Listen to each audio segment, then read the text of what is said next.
Palestinian leader Mahmoud Abbas tore into Donald Trump's administration, accusing it of undermining efforts towards a two-state solution. Abbas declared that his people's rights are not up for bargaining in an address to the annual gathering of world leaders at the United Nations in New York on Thursday. The 82-year-old Palestinian Authority president refused to accept the United States as the sole mediator in the Middle East conflict, a day after Trump promised a very fair peace plan. He used his address to the UN General Assembly to lambaste the U.S. for closing the Palestine Liberation Organization office in Washington, recognizing Jerusalem as Israel's capital, moving its embassy and slashing Palestinian aid money. Scroll down for video speaking one day after the U.S. president said he favored a two-state solution to end the Israeli-Palestinian conflict and vowed to unveil a new peace plan within months. Abbas said Trump could not be regarded as a neutral broker. Jerusalem is not for sale, Abbas said to Applause as he began his speech. The Palestinian people's rights are not up for bargaining. He said Palestinians would never reject negotiation, but that it's really ironic that the American administration still talks about what they call the deal of the century. We will also not accept sole American mediation in the peace process, he said, accusing the former real estate tycoon of being biased towards Israel since taking office in January 2017. Share this article. Share with all of these decisions. This administration has reneged on all previous U.S. commitments and even undermined the two-state solution, Abbas told the world body in a nearly 40-minute speech. He said the Trump administration has revealed its false claims of concern about the humanitarian conditions of the Palestinian people. He added, it's really ironic that the American administration still talks about what they call the deal of the century. But what is left for this administration to give to the Palestinian people? Only humanitarian solutions? We are not redundant. Why are we treated as redundant people who should be gotten rid of? From this August platform, I renew my call to President Trump to rescind his decisions and decrees regarding Jerusalem, refugees and settlements. In order to salvage the prospects for peace and to achieve stability and security for future generations, Abbas said. Last February, Abbas called for an international conference to relaunch the peace process under a new mediator to replace the United States, in an address to the UN Security Council. On Thursday, he said there could be no peace without an independent Palestinian state with East Jerusalem as its capital, calling on countries around the world to recognize the state of Palestine. We are not against negotiations, the Palestinian leader added. We will continue to extend our hands for peace. Palestinian leaders have long seen Trump's administration as blatantly biased in favor of Israel and seeking to blackmail them into accepting their terms. The Palestinian leadership cut off contact with the White House after Trump recognized Jerusalem as Israel's capital last December, and the U.S. has also cut more than $500 million in Palestinian aid. Palestinians have said a pending U.S. peace plan will be dead on arrival because of that and other recent U.S. moves that Palestinians see as favoring Israel.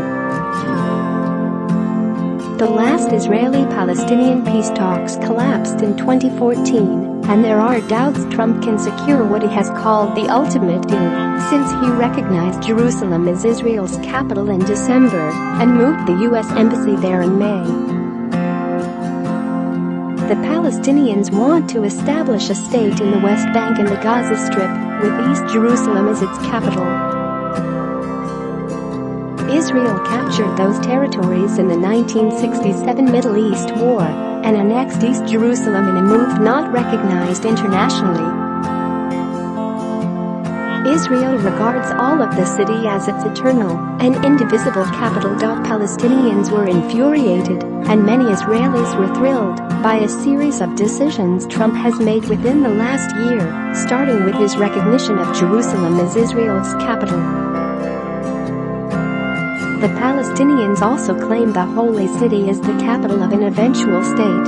Earlier this year, Trump followed up on the recognition by moving the U.S. Embassy in Israel from Tel Aviv to Jerusalem, a step that was widely protested by Palestinians and others in the Arab world.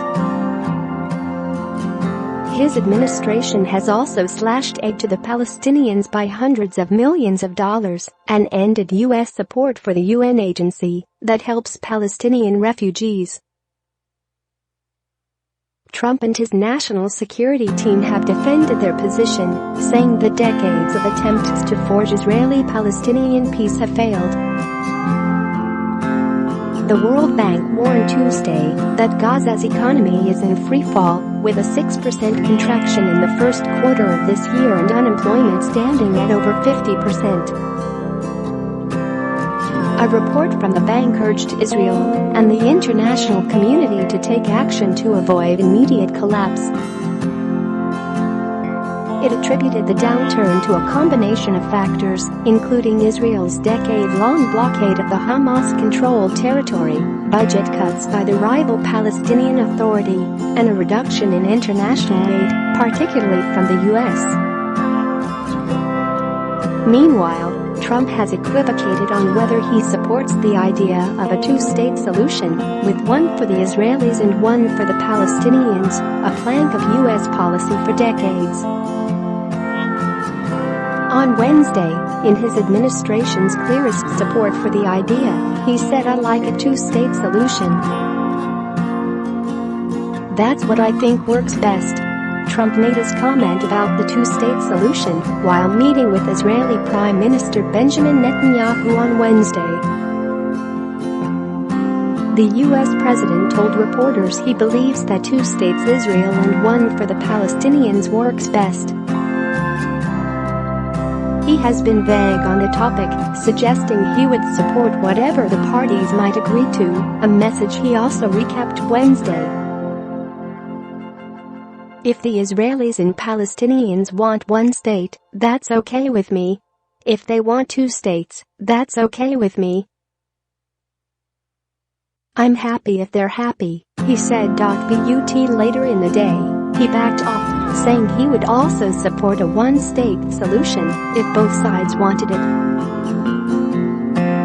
Netanyahu is to address the UN General Assembly later on Thursday, in a speech likely to focus on Israel's main enemy, Iran, particularly its presence in neighboring Syria.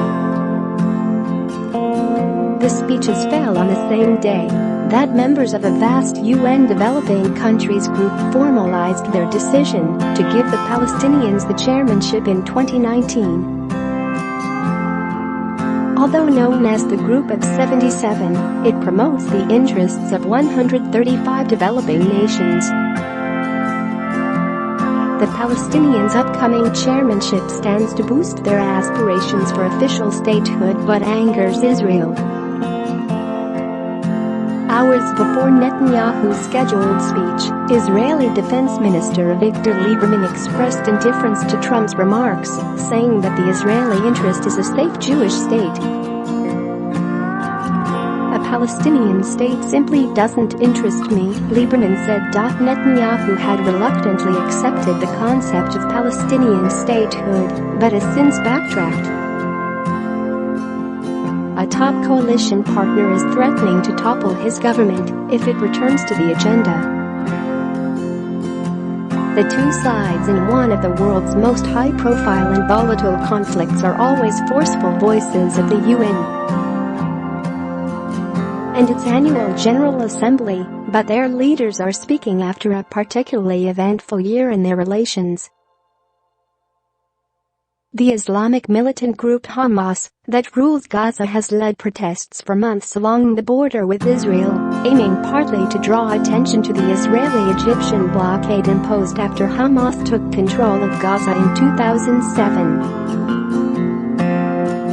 At least 137 Palestinians, mostly unarmed, have been killed by Israeli fire since the border protests began on March 30th.